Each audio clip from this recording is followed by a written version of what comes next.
Suhoor and iftar. Suhoor is the morning before Fajr, where we eat a little bit. It's not called a breakfast. The breakfast is in the evening, right? Sunset in Ramadan. That one is where we break eating. So it's the last moment you have suhoor. Suhoor is a sunnah, a recommended sunnah, a highly recommended sunnah. The Prophet, peace be upon him, said, تَسَحَّرُوا فَإِنَّ فِي السُّحُورِ بَرَكَةٌ مُتَّفَقٌ عَلَيْهِ. Have suhoor, for in suhoor there is barakah. Barakah means a blessing. What does blessing mean in Arabic, barakah? They take it from the meaning of the camel, barakah al-jamal, when the camel sits and doesn't move. So barakah means the blessings are consistent and they're firm. So when you have suhoor in the daytime, your hunger and your body and your energy and your sustenance has more blessings, because Allah created blessings in food. The Prophet, peace be upon him, also said, لا يزال الناس بخير ما عجل الفطر متفق عليه. The people are in goodness and blessings so long as they hurry up the iftar. So I spoke about suhoor, now iftar. You hurry up your iftar. Some people have learnt another part of this hadith, an extension of it, which says, وَأَخَّرُوا السُّحُورِ, and they delay their suhoor. That part, and they delay their suhoor, is not authentic. So therefore it's not reliable. So he only said, sallallahu alaihi wasallam, quick iftar, but he did not say delayed suhoor. However, it is a sunnah of the Prophet, peace be upon him, to have his suhoor late. And the Prophet, peace be upon him, used to have his suhoor and then stop a little bit before Fajr. Some Sahabas said like a average ayah distance, maybe 2 minutes before Fajr. And some others said about 10 minutes. Some jurists said about 10 minutes before Fajr. However, is that a must? No. The Prophet, peace be upon him, did it, but he never said it. He didn't say do that. But what it means is we go back to the verse in the Quran. The verse in the Quran says, فَكُلُوا وَاشْرَبُوا حَتَّى يَتَبَيَّنَ لَكُمُ الْخَيْطُ الْأَبْيَضُ مِنَ الْخَيْطِ الْأَسْوَدِ مِنَ الْفَجْرِ. Eat and drink until the white thread appears distinct from the black thread at Fajr time. This is a metaphor, which means until the break of dawn, the first bit of light appears in the horizon. It looks like a white light thread for a person who can see. But obviously we're all at home, we don't look at any of these things. We look at the calendar. The only white we see is the paper on and now on our phones maybe we see the white screen here. So times have changed, but the point from this ayah, Quranic verse, means that we keep eating and drinking until Fajr. Allah says, until the white thread is clear from the black thread at Fajr, which means at the time, the moment Fajr arrives. Not the moment the Adhan arrives. The moment the what arrives? Fajr arrives. Why not Adhan? Adhan could be delayed, or Adhan could be early. And have you heard about the two Fajr Adhans? Al-Fajr al-Kadhib wal-Fajr al-Sadiq? A little bit of light appears, and that's scientifically a fact as well. A little bit of a twilight appears about half an hour before the actual Fajr. And it is a sunnah at the time of the Prophet ﷺ that 2 adhans used to be called, and in some Muslim countries 2 adhans are called. In the time of the Prophet ﷺ, Bilal radiallahu anhu used to call the first adhan, which was called Al-Fajr al-Kadhib, the lying Fajr, not the real Fajr. Then people would wake up, and then Ibn Maktoum, the blind man, he would make the second Fajr. And often the blind man would make the Fajr, Ibn Maktoum, he would make the Fajr sometimes on time, sometimes after the time. Sometimes after the time. Sometimes he would be a bit late and someone would say, the adhan, it's time. He'd go, oh. Now that will make that clarifies a little thing for us, that we know this. What does it clarify? It means that when you are eating and drinking and you're not sure of your calendar or the timing on your phone, especially here in Australia, we don't hear the adhan. Where's the adhan? You hear it on your phones. You'll have 10 phones in your house, because we Lebanese, we have lots of children. 10 phones, you get it? But 10 phones, each one's giving adhan different times. Which one do we follow? Sometimes our own phone, sometimes we've got the wrong timing. Isn't that correct? So we have a problem. Calendars, sometimes calendars have 1 or 2 minutes difference. Our phones have 1 to 5 minutes difference. This is rahmah, mercy from Allah subhanahu wa ta'ala, that we know about the sunnah of the Prophet sallallahu alaihi wasallam, that if you are not sure and you happen to see that your calendar is a little bit different to someone else's calendar, or you ended up following the calendar on your door instead of the one on your phone, or vice versa, so long as you're not 100% sure, you're okay. Go by one of them, you're okay, inshallah. There are 2 meanings of the Prophet ﷺ hastening the Maghrib, the iftar. He said, make the iftar quick. Meaning, number 1, break your iftar as close to Maghrib Adhan as possible, or as close to Maghrib time as possible. Don't delay it. Some people delay it half an hour. That's an innovation. That's not from the Sunnah of the Prophet ﷺ. But some people delay it 5 minutes or 10 minutes. That's within reason, within the schools of thought, that's acceptable. But to make it closer to the Maghrib is even better. Why? For 3 reasons. Number 1, so that you can go to your Isha prayer comfortably and not rush. Number 2, so that you don't eat too much. Hurry up, don't sit too long and eat too much. In your Taraweeh and Isha, you're going to be tired and not going to be able to have khushu'.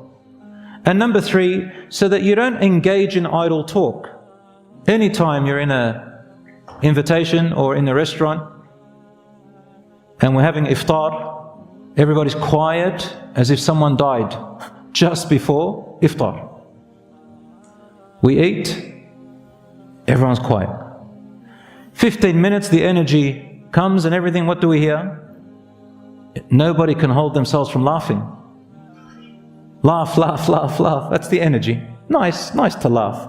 But what it shows you is that it opens the door to a long night of laughter and idle talk. So we get busy and sometimes we get lazy. And you know how we are. No matter how full we get, there's always room for dessert and everything else. Tayyib, my brothers and sisters, so practice that sunnah. Even if you're late to iftar, and you're driving, let's say, or you haven't made it, or you're invited and the family made you late, the wife made you late, the husband made you late, the kids made you late. You know how it is in iftar sometimes when you're invited. To the point where I hear some brothers, they say, Akhi, please, no one invite me. I'm always late. Be patient. But even if you're late and you haven't eaten anything, you're driving, make the intention of breaking your fast early, just so you can practice the sunnah. I have a bottle of water in my car. For Ramadan, just break it with a sip of water. That's it. Some people think that breaking your fast means you have to eat a whole chicken. No, just a sip of water breaks your fast. Okay, question. What if the adhan at suhoor, at Fajr time arrived, the time of Fajr, and I'm still eating? I've got a cup I'm about to drink. I've got another bit of food I'd like to have. I was looking forward to that last piece of whatever you're eating. And they say Fajr. Well, let's say you're chewing it, or you're about to swallow the water or the drink. What do you do? Without getting too technical with you, I'll tell you. Remember how I told you that the Fajr Adhan is sometimes, especially in our time, ambiguous. We don't know exactly what time it is because of our calendars and our timings. Even the people who do the Adhan, they follow the calendar. They're not sure, right? Most calendars are a little bit earlier than Fajr. Most. But even if they are a little bit later, it's okay. Why? Because of the hadith in Bukhari that Rasul ﷺ had 2 mu'adhins, Bilal radiallahu anhu and then Ibn Maktoum. And Ibn Maktoum used to do the adhan sometimes after the Fajr time. And the Rasul ﷺ, he said the following, which is an authentic hadith: إِذَا سَمِعَ أَحَدُكُمُ النِّدَاءَ وَالْإِنَاءُ عَلَى يَدِهِ فَلَا يَضَعْهُ حَتَّى يَقْضِيَ حَاجَتَهُ مِنْهُ. If one of you has a jug or a utensil you're about to drink from or eat from, and then the call for adhan is heard, and the jug is in your hand or the bottle, then do not put it back until you've finished drinking or eating what you were doing. This hadith, brothers and sisters, is not as it seems. You have to know the story behind it. This is related to what the jurists have explained it to us, the majority of the jurists, Imam al-Nawawi, for example, Ibn al-Qayyim, and a lot of scholars, they said to us, the Prophet, peace be upon him, was referring to which adhan? Bilal radiallahu anhu, the adhan, the first one. If you hear the adhan of Bilal, just keep eating and drinking. You understand? As for Ibn Maktoum, the second adhan, as soon as they heard it, what do? Spit it out. Don't continue. However, there is a fringe minority of scholars, Ibn al-Qayyim mentions, there are a minority who took it literally and said, no, it's al-zahir, as it appears, the hadith, ala zahirihi, as it appears. If you are sure, tayaqqant, you are absolutely sure that it is Fajr. And the likelihood of you being absolutely sure that it is Fajr is not easy for us living in the West. If you are living in Mecca or Medina, or some countries where the mu'adhin does the adhan, then you are sure. And most of the mu'adhins in Khalij, in Mecca and Medina and those areas, they actually deliberately delay the adhan by about 5 minutes. But some others in other countries ignorantly do the adhan 5 minutes before Fajr, deliberately. Why? They think that if they do the adhan 5 minutes before the Fajr, they're doing something good for the people. They're saying we're saving them from fasting wrong. But they forget about one very important thing. They may make these people pray their Fajr 5 minutes before its time. That's even worse. So, based on what you know of these hadiths and these authentic narrations and what the scholars have said, and I've just given you a snippet of it, it doesn't matter, it's okay. That if it is a little bit late and you're not sure, finish what you have in your hand, but if you are absolutely sure, spit it out. Majority of us here are not very sure, so go by one of the times on your calendar and follow it. And I will say to you, to be on the safer side, stop eating and drinking a few minutes before your calendar or your mobile times.